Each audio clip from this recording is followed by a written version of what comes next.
Hi everyone. I want to tell you a story. It's hard and it's going to be hard to hear.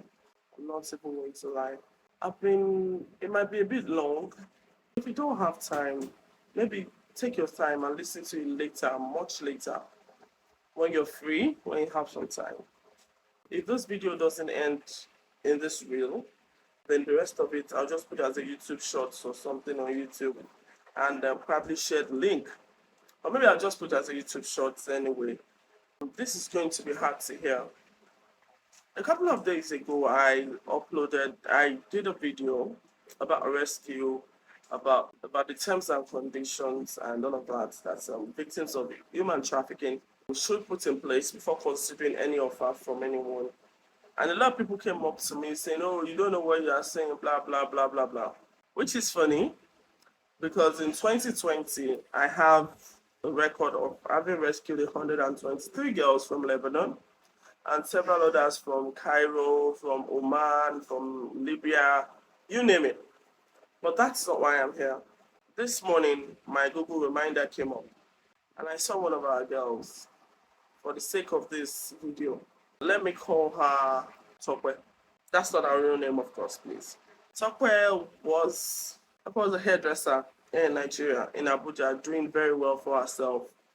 She had learned the trade and was working with her boss as a stylist, not an apprentice at that point in time, where was learning to make wigs and then she had gotten really good at it. One of our customers, our regulars, came in one day and told her, "Oh my God, you're so good at this.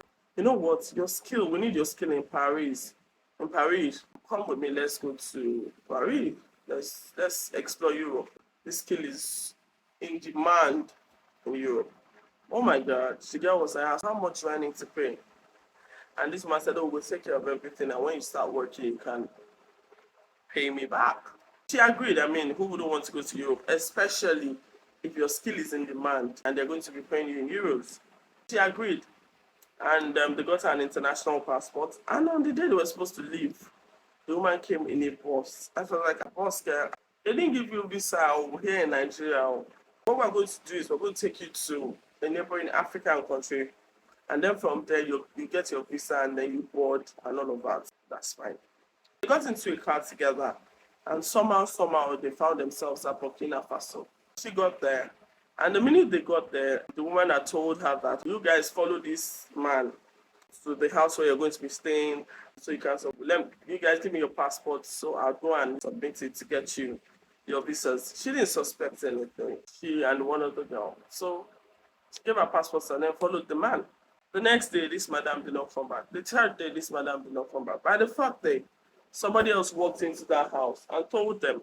On the fourth day, somebody else walked into the house and told her that, "Oh, you guys need to start working now." Then she goes, "Working here? No, me, I'm going to work in Paris." Or I said, "No, you're working here. I bought you from the woman who brought you to me." I was like, "What else?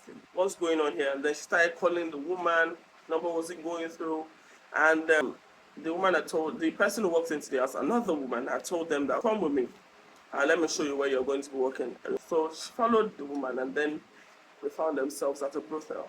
And then she insisted that, no, no, no, no, no, no, no, no, no, she can't do prostitution. And she has her own trade and blah and blah and blah blah blah blah. And the woman took her back to the house and stabbed her for 2 weeks, giving her just water to live on for 2 weeks, having taken her phone and everything away from her. To get some food, the girl had to agree. The other girl that they went together was, by the way, a virgin.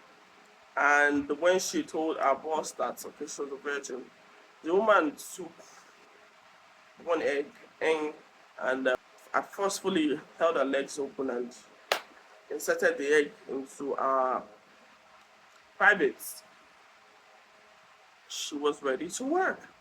After stabbing both of them for 2 weeks, they took them to a brothel, gave them a room each, and told them, "You will get your phone and your passports back when you pay." And at that time, I think it was about 1 million, 1.5 or 1.8 million or so back to me, because that's what you were sold to me for, and I have to recover my money. Now, to sleep with one man as at that time in Burkina Faso, according to her, was 1,500 naira Nigerian money per session. You know what I mean? And so, to cover up for that money, because they had to make weekly payments on the room and also, to deliver to her madam the debt she was paying. So, to be able to cover up for these payments, you had to do 16 to 18 to 20 men every day to get an average of 30,000, 40,000 naira. So she could finish paying and then she could come back home. Tokwe did it for about 2-3 years.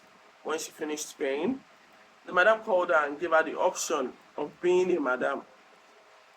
One, she could also be a madam, that is, come to Nigeria, bring in girls to do the same thing that she did, make some money off them, or stay and work so she could have some money to come back home to Nigeria. She decided that she had enough and she wasn't going to do it. So she reached out to us, Project Fairy, as of that time, Rescue Africans in Slavery Organization. She reached out to us and she had entered my DM to say that, oh, I need help and I need to leave this place. I don't want to do one more thing with any man. So we rallied round, got some money for her, told her to come home. And then she told us that, she had nothing to come home to. Her parents were indigent. And she probably didn't know her father, something like that. This thing happened about in 2020, to be precise. So in 2026 now, about 6 years ago. So when she got home, we set her up with one of our, Project Fairy aunties in the Kotsu. She started learning, she had to brush up on her trade. Started brushing up on her trade. I don't know if some of you remember this interview. There was a particular girl that went on BBC Yoruba. She had her face covered and she was saying stuff like slept with 18 men per day and blah, blah, blah. Yeah, that's the story I'm telling you. So, this happened in 2020. In 2023, Tokwa woke up one day and told us that she had gotten a job on the island and she wanted to go and practice as a stylist. Auntie had reached out to us. We called Auntie back to say, okay, let her go. I mean, she's an adult. We have done a lot of rehabilitation, a lot of counseling, a lot of, visitation, checking in on her, trying to reconnect her with her parents, trying to keep her grounded, We did all of that. And she left for the island. When she got to the island, she stopped, keeping in touch as regularly as we would have loved her to. We would check on her, we would call her. By the end of the day, Tokwa is an adult, but we were scared that, that kind of life would have developed a pattern of addiction and, she was likely to fall back into the same patterns. We kept checking on her and then at some time she changed her phone and her number. So we were unable to reach her because she felt like we were being too in her business. So we had Auntie reach out to a few of her friends that she had met through her to say that, look, we're not trying to be in your business, we just love you and we want you to do well, and say, okay, she's fine and she'll check in when she can. Sometimes in 2023, I got a call from one of Tokwe's friends to say that Tokwe had passed away. As at the time of that, she was 23 years old. 24, she passed because she fell back into old habits. She left the island, moved to Shagam, and started rolling with questionable characters. She had a boyfriend who had another friend who had another friend, and they would do all sorts of unthinkable things to themselves, with themselves, to each other. And at the end of the day, something had passed.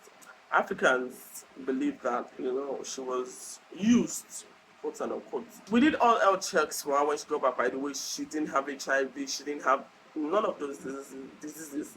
She didn't have any STD, as a matter of fact. So she didn't die of any complications from her former life. But what killed her was here, trafficking, especially sex trafficking, human trafficking. You can rescue the girl, you can bring them back home, you can give her another job. But here, she's broken, she's messed up. She thinks she's not the human she was before she left. Traffickers, please, stop it. Young ladies, please, stop falling for these traffickers. Nobody is that nice. No, that person is your father, not your mother, not even some uncles, even some aunties. I beg you, stop falling for these cheap tricks. People like Tokwe exist. so that they can be cautionary tales for some of you who have not fallen, who are right now being convinced to fall into the shackles of these traffickers. NATIP is doing a great job. There are organizations like Project Fairy, like other organizations out there that are doing fantastic jobs. Double check their information. Be sure that you're not being sold. I'm going to say it again because see, there's little or nothing that can be done once you cross that border, except to find a way to bring you home. Yes, we will bring you home, bringing you home. You'll get home. But what about your mind? What about your resolve? What about your spirit? What about your humanity? What about your pride? What about your ego?